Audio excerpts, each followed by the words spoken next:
Thank you so much, Bob. Thank you, Sean, for that incredible beginning, and to Jamie and Shannon for coming next. I hope that I'm a sufficient fluffer. Oh geez.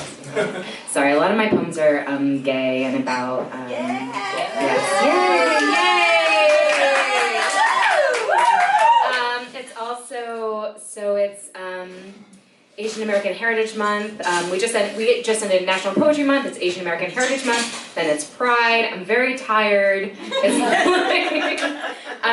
So I'm going to start with a poem that is really, it's for my great auntie, but in this moment it's for Annadelle. So it's called To Sprout a Lemon Seed. First line, also the title, it's a thing, To sprout a lemon seed, you have to free it of its fruit. Rinsing in a loveless sieve will do, but the best way is to keep it in your mouth for a full 3 minutes until each sour molecule dissolves. Remember not to swallow.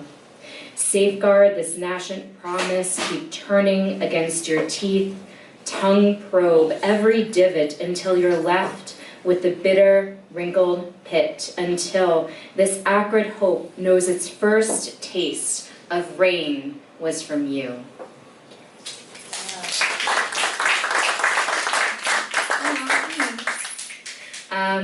To another girl called Other.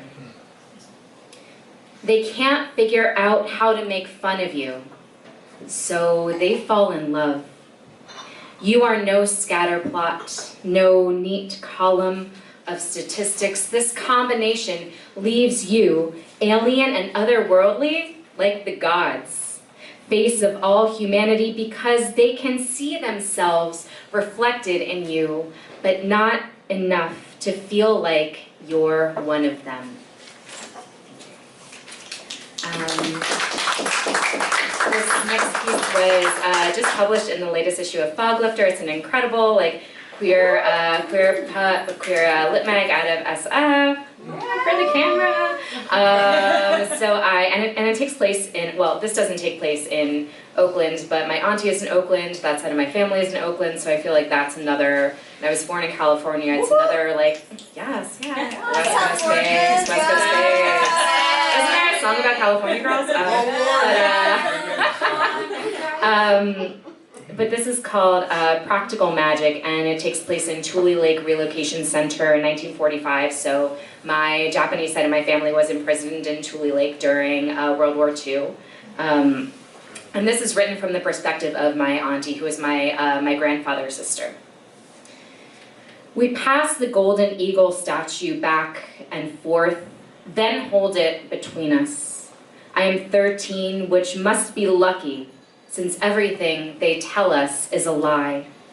My mother takes the cooking pot, drops in 1 grain for every month we've been there. 41. Without rinsing, the water clouds as starch and asbestos swirl. We shred 1 page from the dropped library book.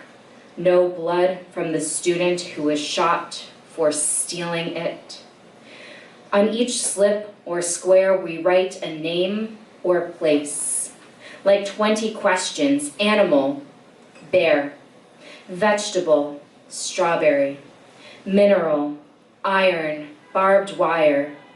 We boil it to paste, then paint the bottoms of the jams with sticky translucence. It shines pearlescent.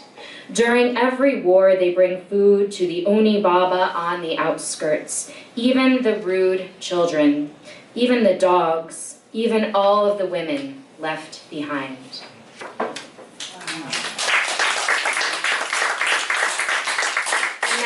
So in that same vein, and on a lighter note, this is another auntie poem, so Sweet Euphemism, which is out for pre-order, supposedly shipping soon, supposedly, I don't know. No, I do know. I got a photograph as evidence that it exists. Yes. I know, right? So this is called Very Cruel Race. Have any of you seen Bridget Jones' Diary? Yeah, this is about that movie. And if you remember, and it's great. It's fun, and there's a moment where Hugh Grant is like, oh, like my ex-wife was Japanese, like a very cruel race, and my mom and I were always like, yeah, we are. But this takes place Oakland, California, 2001. Very Cruel Race declares an early 2000s rom-com. The bumbling starlet listens to her dashing crush, twirls sun-colored hair. All her cuticles are chewed. West Coast twilight turns the two walls of windows deep, ocean, dark. 3 generations of us sit underneath the newly installed flat screen. My mother brings the DVD in her luggage to give to Auntie afterwards. Very Cruel Race registers like an underwater sonic boom. I laugh on reflex, all of us nod and understand. Once, Auntie beat another school kid with a yellow umbrella to prevent further bullying. Cruelty is preventative, and it's better to let people know where they stand. No furtive poisoning of rice, no euphemistic relocation. This is before I come out. This self-hate internalized eats away like the stomach cancer granny and her estranged husband died from. A coyote that chews off a leg to escape isn't cruel. The captive mouse that eats her pups. Fishing with a baseball bat.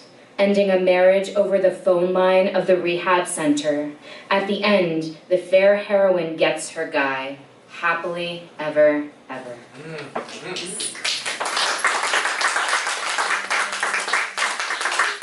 I have a couple more. So in a little bit of a shift to like the gay stuff.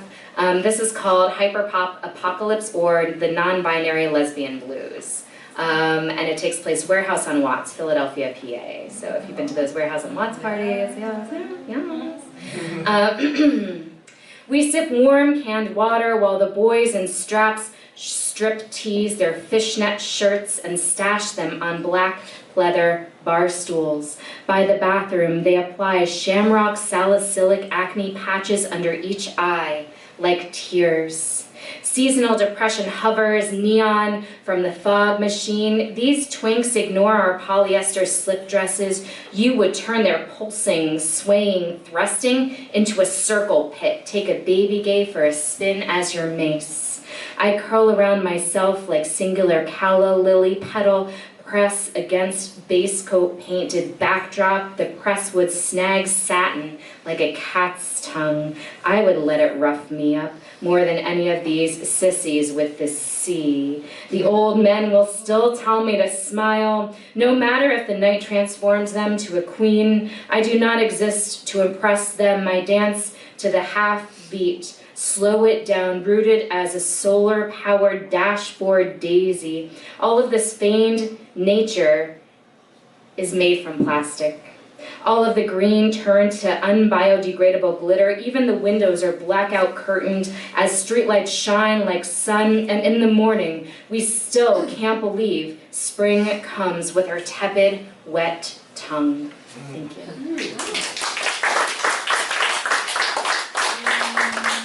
This is a little bit of a sexy poem. Dirty! Yeah, just...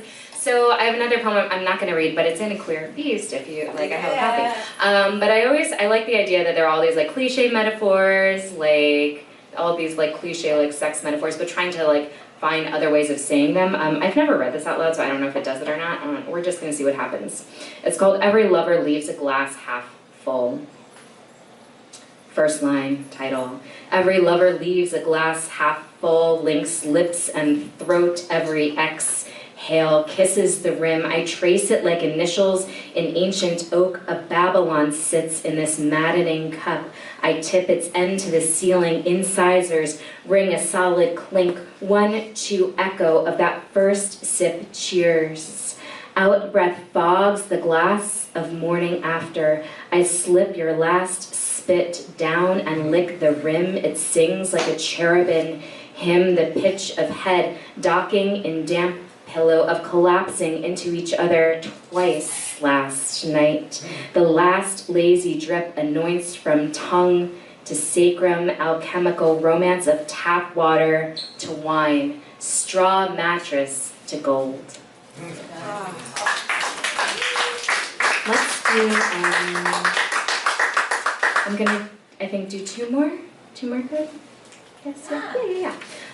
So I'm gonna skip the angry poem. So your choice, I have a sad sapphic poem, I have an angry mixed race poem, and one from Popular Mechanics title, like frosting. Popular Mechanics. Popular Mechanics, right, got it, all right. And this is actually going to be published in this really cool, no, it's great, I love it. We're talking about audience participation. When they know all the poems you read, you're supposed to sing along.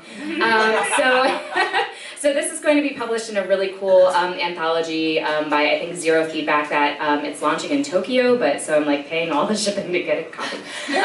But it's really cool. So it's there was a Popular Mechanics article titled called "Scientists Want to Shorten the Minute to 59 Seconds."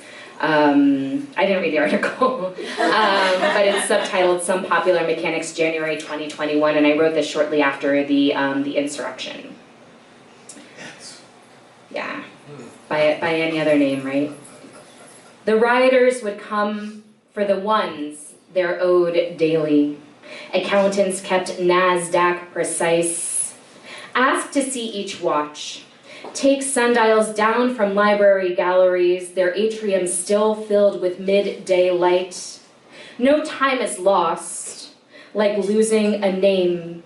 A plastic ink black bishop swiped by white pawn or sacrificed with the rest of the set, off with the head.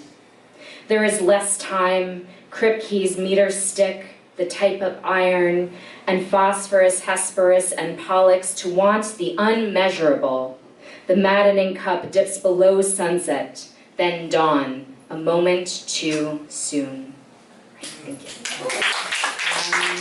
I think I'm going to end with that. Thank you so much. Oh, thank you. What an incredible joy. Thank you so much. Can't wait to hear Shannon and Jamie. Thank you again, Sean. Thank you, Paul. Thank you, everyone who's here. I appreciate you. Love you all. What an incredible community. Tip your bartender.